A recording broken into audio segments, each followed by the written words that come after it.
ഞാൻ അമ്മയിലൊരു അംഗം എന്ന നിലയിലും ഒരു വ്യക്തി എന്ന നിലയിലുമാണ് വന്ന് സംസാരിക്കുന്നത്. കാരണം ഞാൻ നിങ്ങളോട് സംസാരിക്കണമെന്ന് കുറച്ച് ദിവസങ്ങളായി ആഗ്രഹിച്ചുകൊണ്ടിരിക്കുകയാണ്. അമ്മ എന്ന് പറയുന്ന സംഘടനയിൽ ഒരുപാട് ആഗ്രഹത്തോടെ തന്നെ വന്ന ഒരാളാണ് ഞാൻ അല്ലാതെ കമ്മിറ്റികളിൽ നിന്നിട്ടുള്ള എക്സ്പീരിയൻസ് ഉള്ള ഒരാളൊന്നുമല്ല. അവിടെ ക്യൂരിയോസിറ്റി കാരണവും ഇഷ്ടം കാരണവും തന്നെ കമ്മിറ്റിയിൽ വന്ന് നിന്ന് പ്രവർത്തിച്ച ഒരാളാണ്. അപ്പോൾ ആ കമ്മിറ്റിയിൽ നിന്ന് ദുരനുഭവങ്ങൾ ഉണ്ടാവുക എന്ന് പറയുമ്പോൾ ഭയങ്കര വിഷമമുണ്ട്. ഇപ്പോൾ ഉഷേത്ത പറഞ്ഞൊരു കാര്യമുണ്ട്. ഈ കമ്മിറ്റിക്ക് മുന്നേ ലാലേട്ടൻ പ്രസിഡന്റ് ആയിട്ടുള്ള ഒരു കമ്മിറ്റി ഉണ്ടായിരുന്നു. ആ കമ്മിറ്റി പിന്നീട് പ്രത്യേക സാഹചര്യത്തിൽ അഡോ കമ്മിറ്റിയായി മാറ്റേണ്ട ഒരു അവസ്ഥ വന്നിട്ടുണ്ടായിരുന്നു. അപ്പോൾ ആ അവസ്ഥ വന്നത് എല്ലാവർക്കും അറിയാവുന്ന കാര്യമാണ്. ഞങ്ങളുടെ ആ കമ്മിറ്റി മുന്നോട്ട് പോകുന്ന സമയത്ത്, ലാലേട്ടൻ പ്രസിഡന്റ് ആയിട്ടുള്ള കമ്മിറ്റി മുന്നോട്ട് പോകുന്ന സമയത്താണ് ഹേമ കമ്മിറ്റി റിപ്പോർട്ട് വരികയും അതിനെ തുടർന്ന് വളരെ പ്രശ്നങ്ങൾ രൂക്ഷമാവുകയും ചെയ്തു. അതിനിടയിൽ തന്നെ ജനറൽ സെക്രട്ടറിക്കെതിരെ വലിയ ഗുരുതരമായിട്ടുള്ള ആരോപണം വരികയും അദ്ദേഹം രാജിവെച്ച് പോവുകയും ചെയ്തു. അങ്ങനെ പ്രശ്നങ്ങൾ ഗുരുതരമായതോടെയാണ് പ്രസിഡന്റ് ആയിട്ടുള്ള ലാലേട്ടൻ ആ കമ്മിറ്റി പിരിച്ചുവിടുകയും ചെയ്തത്. അങ്ങനെ ആ കമ്മിറ്റി പിരിച്ചുവിട്ട സമയത്ത് ഇനി മുന്നോട്ട് എങ്ങനെ എന്നുള്ളൊരു ചോദ്യം വലുതായിരുന്നു. ആ ഒരു ചോദ്യത്തിന്റെ പുറത്താണ് ആ കമ്മിറ്റി തന്നെ വീണ്ടും അഡോ കമ്മിറ്റി ആയത്. അതിന് മറ്റൊരു കാരണം കൂടെ ഉണ്ടായിരുന്നു കേട്ടോ. ആ കമ്മിറ്റി അന്ന് രാജിവെക്കുന്ന സമയത്ത് ജനറൽ ബോഡി നടക്കാൻ ഒരുപാട് മാസങ്ങൾ ബാക്കിയുണ്ടായിരുന്നു.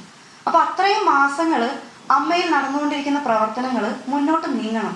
അത് നീങ്ങണം എന്നുണ്ടെങ്കിൽ അത് നോക്കി നടത്താൻ ഒരു കമ്മിറ്റി അത്യാവശ്യമായിരുന്നു എന്നുള്ളത് കൊണ്ട് മാത്രമാണ് അന്ന് ലാലേട്ടൻ പ്രസിഡന്റ് ആയിരുന്ന അതേ കമ്മിറ്റി വീണ്ടും അഡോ കമ്മിറ്റി ആയിട്ട് മാറിയത്. ഇപ്പൊ ഞാൻ ആദ്യമായിട്ടാണ് അഡോ കമ്മിറ്റി എന്നുള്ള പേരൊക്കെ കേൾക്കുന്നത്.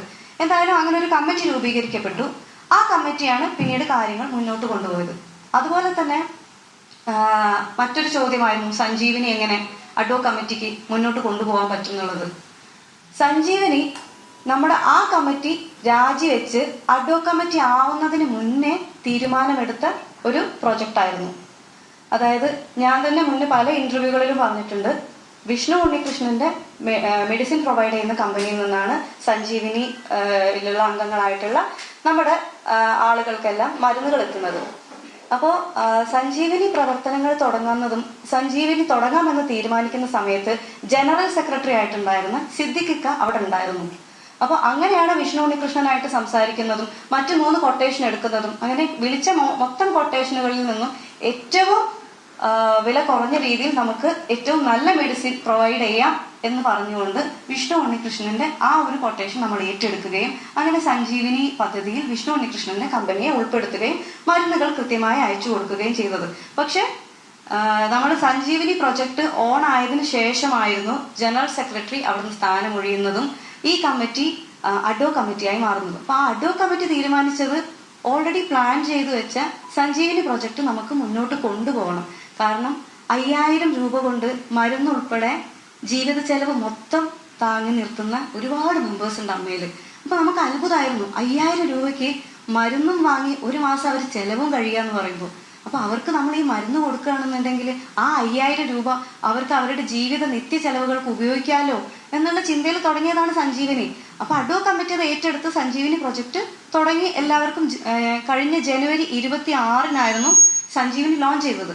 സഞ്ജീവനി ലോഞ്ച് ചെയ്ത സമയത്ത് അന്ന് അവിടെ മമ്മൂക്ക ഉണ്ടായിരുന്നു, ലാലേട്ടൻ ഉണ്ടായിരുന്നു, ശ്രീനിവാസൻ സാർ ഉണ്ടായിരുന്നു, സുരേഷ് ഗോപി സാർ ഉണ്ടായിരുന്നു, അമ്മയിലെ മറ്റു പല അംഗങ്ങളും ഉണ്ടായിരുന്നു. അപ്പൊ നമ്മുടെ സ്ഫടികം ജോർജ് സാറിന്, നമ്മുടെ ബീന കുമ്പളിങ്ങി ചേച്ചി, അങ്ങനെ കുറെ പേർക്ക് മരുന്നുകൾ കൊടുത്തിട്ടായിരുന്നു നമ്മളതിന് തുടക്കം കുറിച്ചത്. അതൊരു നല്ല കാര്യമാണ് ചെയ്തത്. അത് അഡോ കമ്മിറ്റി ആവുന്നതിന് മുന്നേ ആ കമ്മിറ്റി എടുത്ത തീരുമാനമായിരുന്നു അത്. അതാണ് നടപ്പിലാക്കിയത്. അതിനെങ്ങനെയാണ് ചോദ്യം ചെയ്യണമെന്ന് എനിക്ക് മനസ്സിലാവണില്ല. നല്ലൊരു കാര്യം ചെയ്തതിനെയാണോ ഇത്രയും കുറ്റപ്പെടുത്തുന്നതെന്ന് എനിക്ക് മനസ്സിലായിട്ടില്ല. അതുപോലെ തന്നെ ഈ കമ്മിറ്റി ഇപ്പൊ ഞാൻ മറ്റൊരു ചോദ്യം കേട്ടു, ലാലേട്ടൻ പ്രസിഡന്റ് ആയിട്ടുള്ള കമ്മിറ്റിക്ക് തന്നെ അഡോ കമ്മിറ്റി ആയിട്ട് മാറാൻ അവസരം കിട്ടി. ശ്വേതാ മേനോൻ പ്രസിഡന്റ് ആയിട്ടുള്ള കമ്മിറ്റിക്ക് എന്തുകൊണ്ട് അഡോ കമ്മിറ്റി ആവാൻ പറ്റിയില്ല? എനിക്ക് മനസ്സിലായിട്ടുള്ള ഉത്തരവാണ് ഞാൻ പറയുന്നത്. ലാലേട്ടൻ പ്രസിഡന്റ് ആയിരുന്ന കമ്മിറ്റി അഡോ കമ്മിറ്റിയായി മാറിയതിന്റെ സാഹചര്യം എന്ന് വെച്ചാൽ ജനറൽ ബോഡി നടക്കാൻ ഒരുപാട് മാസങ്ങൾ ബാക്കി നിൽക്കുന്നു എന്നിരിക്കെ ഒരു കമ്മിറ്റി അവിടെ അനിവാര്യമാണ്. കാരണം ഒരു ജനറൽ ബോഡി കൂടിയാലേ മറ്റൊരു കമ്മിറ്റിയെ തെരഞ്ഞെടുക്കാൻ പറ്റുള്ളൂ. ഇപ്പൊ ജനറൽ ബോഡി നടത്താൻ ഭയങ്കരമായിട്ടുള്ള ഒരു സാമ്പത്തികം വേണം. അപ്പൊ അത്രയും എക്സ്പെൻസ് നമുക്ക് ആ സമയത്ത് മുടക്കാനും പറ്റില്ല. അങ്ങനെ ഇരിക്കെ ഇതേ കമ്മിറ്റി തന്നെ അഡോ കമ്മിറ്റി ആവേണ്ട ആവശ്യകത ഉണ്ടെന്ന് മനസ്സിലാക്കുകയും അതേസമയം തന്നെ ആ കമ്മിറ്റിക്കെതിരെ അമ്മ സംഘടനയ്ക്കുള്ളിൽ ഒരു അലിഗേഷനും ഇല്ലായിരുന്നു. ഒരു സാമ്പത്തിക ക്രമക്കേടോ മറ്റ് അലിഗേഷൻസോ ഒന്നുമില്ലായിരുന്നു. അമ്മ സംഘടനയ്ക്ക് പുറത്തുള്ള അലിഗേഷന്റെ പേരിലാണ് അവിടെ ഉണ്ടായിരുന്ന ജനറൽ സെക്രട്ടറി ഉൾപ്പെടെയുള്ളവർ രാജിവെച്ച് പുറത്തു പോകേണ്ടി വന്നത്.